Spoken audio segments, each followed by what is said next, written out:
Guys, welcome back to my channel. I hope you're doing very good. So I'm back again, another week, another recipe. So this recipe is my personal favorite.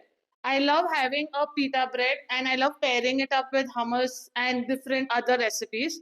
So today I'll be teaching you how to bake a pita bread which does not have any maida. It is healthier and it's easy to make. And also, the best part, you do not need any oven to make this pita bread. But before that, if you want me to try any new recipes, you want any suggestions, and also if you want to enroll for my classes, mention in the comment section and I will reply to you. And also, don't forget to like, share, and subscribe to my channel. Now, let's go bake the healthy pita bread. So for this recipe, to give it a healthier version, I have used half of wheat flour and a little bit of oats flour. I have used sugar. You can use any other sugar that you like. Then I've taken some oil, some salt, yeast and lukewarm water. For this recipe, I cannot make it like 100% gluten free because I found it's very difficult to maintain the structure. That's why I'm doing half wheat flour and a little bit of oats flour. I always prefer to like measure all my ingredients before. It's much easier to bake. Now before we start, we have to bloom the yeast. So I've taken lukewarm water. Make sure that your water is not very hot. It is just lukewarm. And I have taken instant yeast and I will add a little bit of sugar. So now we are going to wait for the yeast to bloom. Now this process is very important. If you can see now the yeast is blooming, that means my yeast is good and I can go ahead. We'll wait for a few minutes. Generally it takes around 10 to 15 minutes for the yeast to bloom. Now I have taken some oats flour. You can even use jawar flour, ragi flour, anything is fine. And then I've added my wheat flour. We are going to keep mixing this till a dough is formed. Now to make the dough, you can even use your beater also so that it mixes really well. It's very important that you knead the dough really well. A bit I prefer using my hands to knead the dough. I always feel it does a really good work while kneading it through your hands. So this makes it very easy. Now we let add the other ingredients. I've added some salt. Always remember to add oil in the end. Just always remember to add the fat in the end because it's very important. If you don't want to use oil, you can use butter, vegan butter, that is up to you. So I'm kneading it. It's going to be a little bit sticky, but don't worry. As we knead it, it will become fine. So one more tip is that if you don't want the dough to get stuck on your finger, I always brush my hands with a little bit of oil. It just makes it easier. So if you feel that, as I always say, every flour is little bit different and you feel that it's still sticky, what you can do is just add a little bit of whole wheat flour more. So keep kneading it till your dough becomes nice and soft.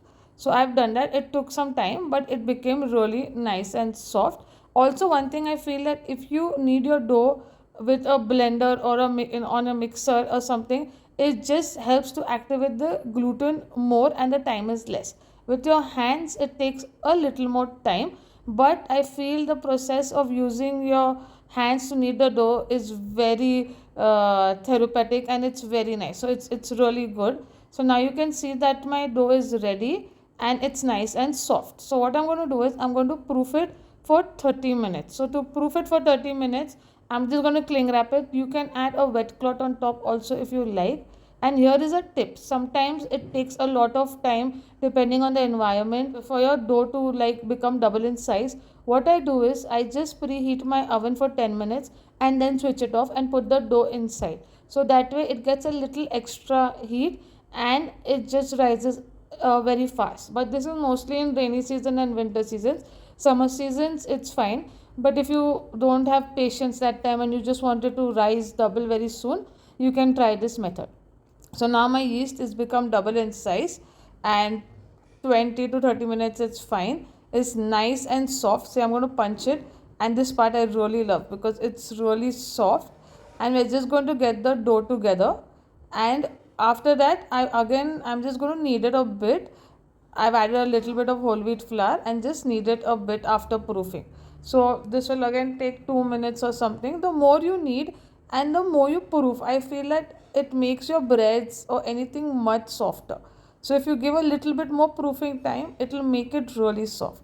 So now you can see I've just kneaded the dough. It's still soft. And now what we are going to do is I will measure this dough. So I'm using the weighing scale. I'm measuring this dough right now. So now you can see that the weight of this dough will be around 230, 230 grams. You can divide it into 6 parts or 4 parts. I prefer doing it into 4 parts, so I got an equal weight of 60 grams. This is something I try to do for every recipe, so that all the pita bread or even cookies, everything is of equal size. So 2 grams up and down is fine. So I'm going to divide the dough equally and keep it aside. So this is easy. And I'm using a dough scraper, which also makes the work really easy. So if you have a pizza cutter or a knife, you can use, but I love the dough scraper.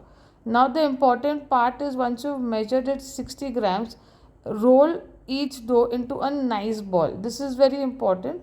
It has to be rolled into a really nice smooth ball. So once this is done, I keep it aside and I go ahead with the other doughs.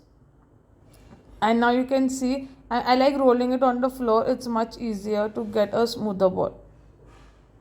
So keep rolling it till you get a nice smooth ball. This part I would say is very important. Then this it's just helps you to get a perfect pita bread. Now I've just dusted the floor and we are going to roll it into a round circle like how we do our chapatis and all. And this I've added a little bit more flour so that it doesn't stick on my tabletop. So I'm just going to roll it into a nice round one. Make sure that you don't roll it too thin. Just a regular round is fine. Size is up to you, how much ever you want. So once it is rolled into a nice round, then we are going to heat it on the pan and make a pita bread. So it's a nice round one. I've kept it aside and then I went ahead rolling the other doughs. So it's nice and soft. It's not too thin. That's how we need it. So now I am doing this on induction. You can do it on the gas. It's not going to take that much time on the gas, but induction, yes. So I will show you the two ways that I have cooked my pita bread. First is I have done it on medium temperature. So once your pan is hot, I have added the pita bread. I'm just doing this to show you that for actually a nice fluffy pita bread, your pan has to be very warm, the very hot, so it will rise better. So you see the first one, it's just rising a bit, and you can see how it will rise and bubble up really well. It happens only one side, but you can see the process is a little slow. Then I increase the temperature little by little, just making sure that it doesn't burn, but you can see it's happening really slowly. So once one side you feel is cooked well, you just flip it on to the other side, but make sure that you wait for some time till the first side is cooked really well. So now you can see how much it has risen. I'm just going to now cook it on the other side. So I'm just flipping it and make sure it doesn't burn that much, and it cooks really well and easily. But just to show you the difference between two, so in the first part right now I have gradually just increased the temperature so that it doesn't burn, and I wanted to see how warm the pan should be. But if you are doing this on gas, it's not going to take that much time. So I've lifted up and now you can see the other side. Because the pan was much warmer, it is rising way quicker. So you can see that, and it's good. And then you can switch both the sides so that it's cooked really well. So once both the sides gets a little brown, just like how we do our chapatis, you can see that it turns out really soft and it's cooked really well. Now we'll go to the second part. Okay, now this one, the first pita bread is done. So I've kept it aside, let it cool down really well. Now we'll go for the second one. So the pan is still very warm and the temperature is on high temperature. So now if you see, there's a difference in how much this has risen. This has risen much better, and you can see that it's how quickly it's being done, and you can see how much it has puffed up. So I have learned that the more hotter your pan is, it's much it will puff up a lot, but then just be careful that you don't burn your pita bread. Now you can see that one side is risen so beautifully. So that was the difference between the first one and the second one.